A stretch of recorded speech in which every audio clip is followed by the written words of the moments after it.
చూస్తా కన్ను మూసుకుని కన్ను తెరిచేసరికి దాదాపుగా 2 సంవత్సరాలు కన్ను మూసుకుంటూ అయిపోయింది.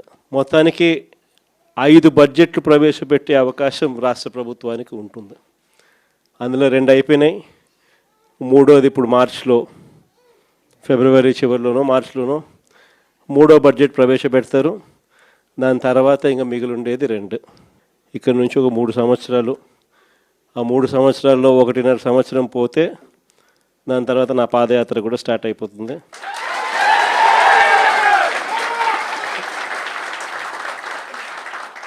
దాని తర్వాత మరో 1.5 సంవత్సరం నేను కూడా ప్రజలతోనే రోడ్ల మీదే ప్రజల్లోనే మమేకమవుతూ ఆ ప్రయాణం కొనసాగుతుంది.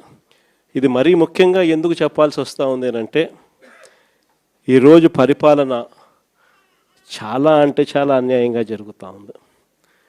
రెడ్ బుక్ రాజ్యాంగంతో ఎక్కడా కూడా ఎవరినైనా కూడా ఏమంటే అది నేను చేసేయచ్చు అని ఖండకావరంతో ఈరోజు పరిపాలన సాగిస్తూ ఉన్నారు. పాలనంతా కూడా అబద్ధాలు, మోసాలు. ఆ అబద్ధాలు ఆడుతున్నావయ్యా, మోసం ఎందుకు చేస్తున్నావయ్యా అని చెప్పి గట్టిగా నిలదీస్తే రివర్స్ ఉల్టా కేసులు పెడతా ఉన్నారు, పోలీసులను పంపిస్తూ ఉన్నారు.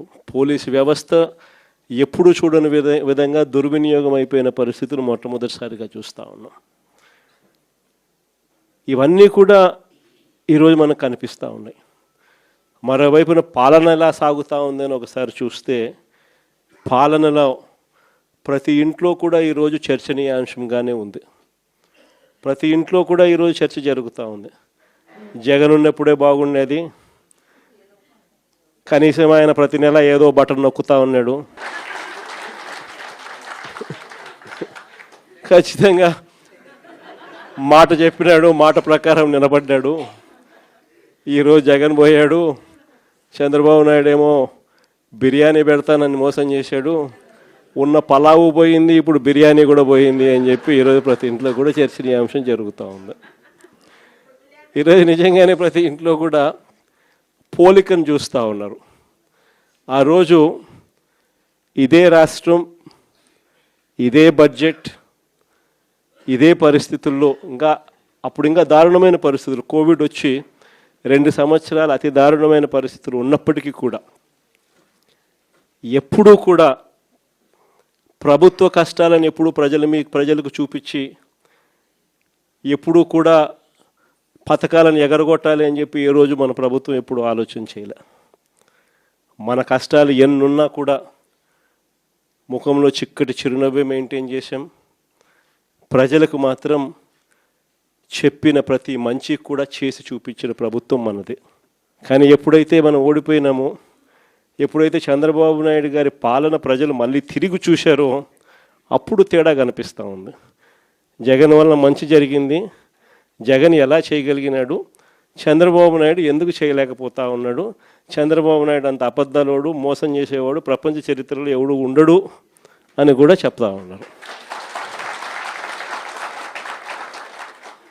ఒకవైపున ఉన్న పథకాలన్నీ రద్దయిపోయాయి, మరోవైపున ఈయన చెప్పిన సూపర్ 6లు, సూపర్ 7లు అన్నీ మోసాల కింద తేలిపోయాయి.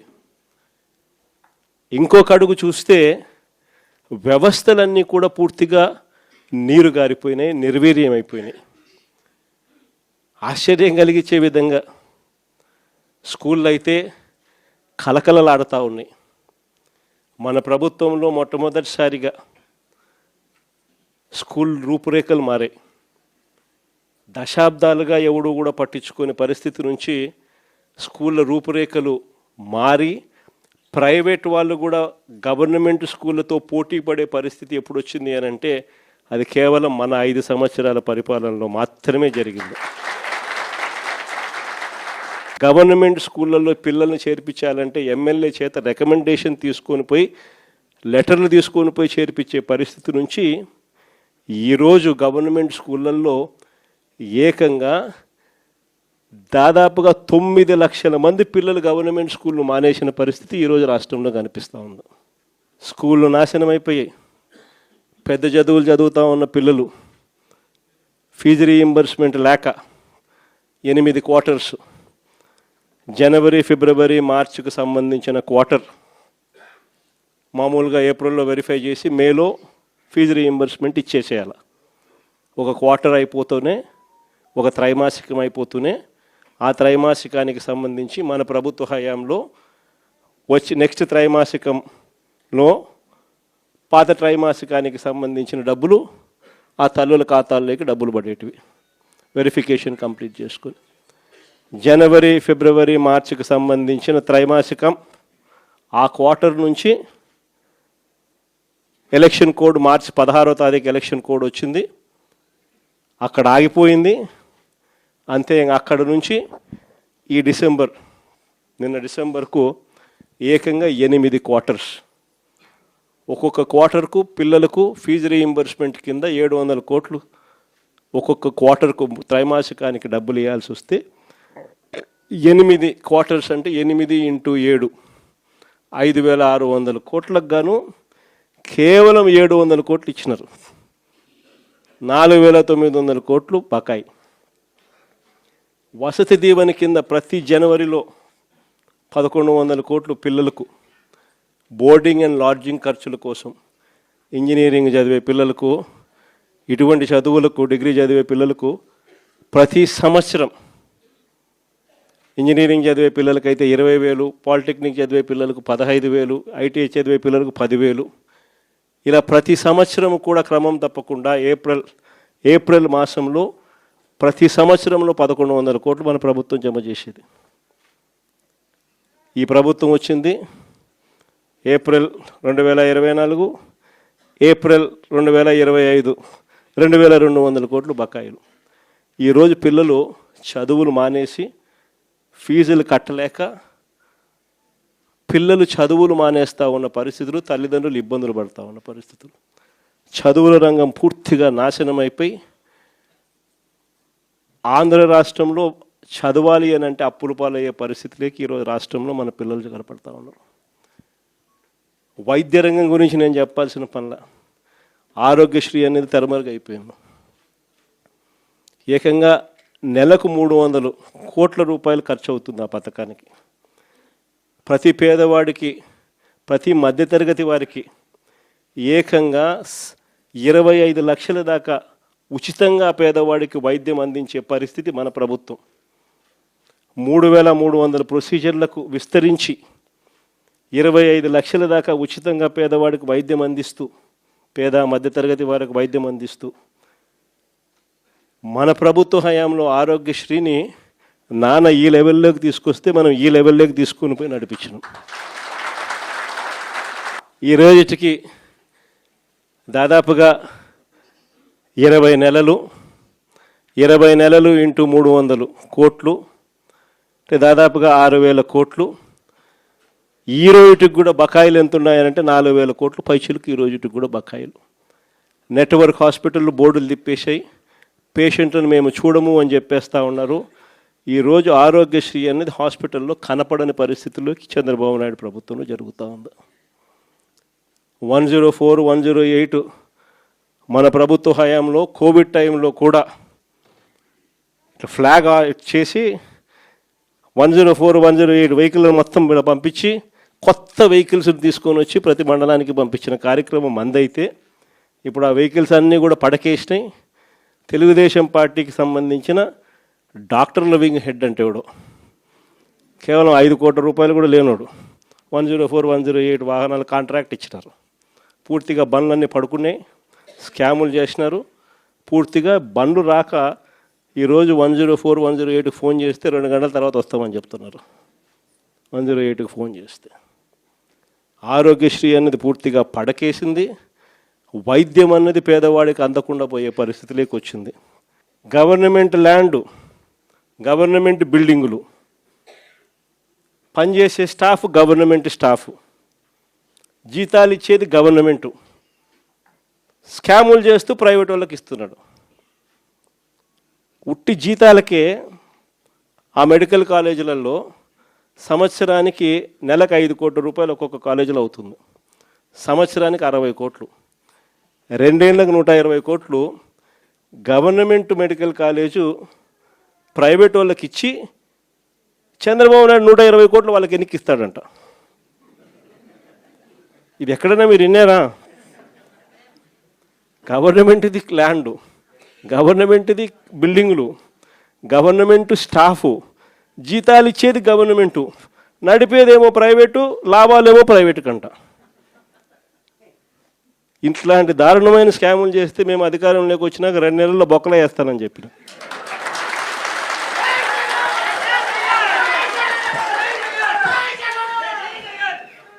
మనం ఎప్పుడైతే ఆ మాట చెప్పినామో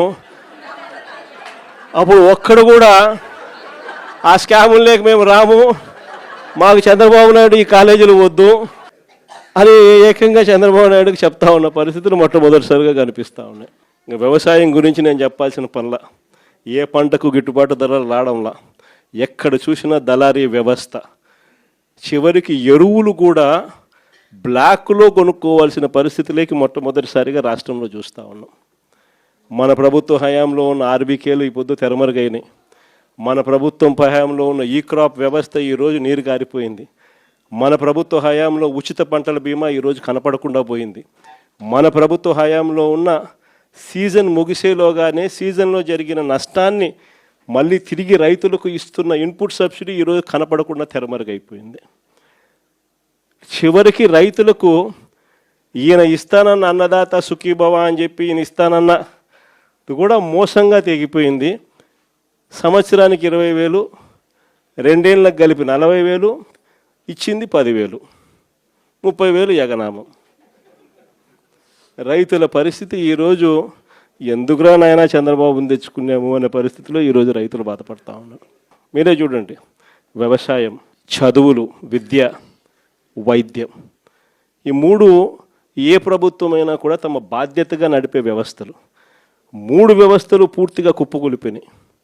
4వ వ్యవస్థ లా అండ్ ఆర్డర్.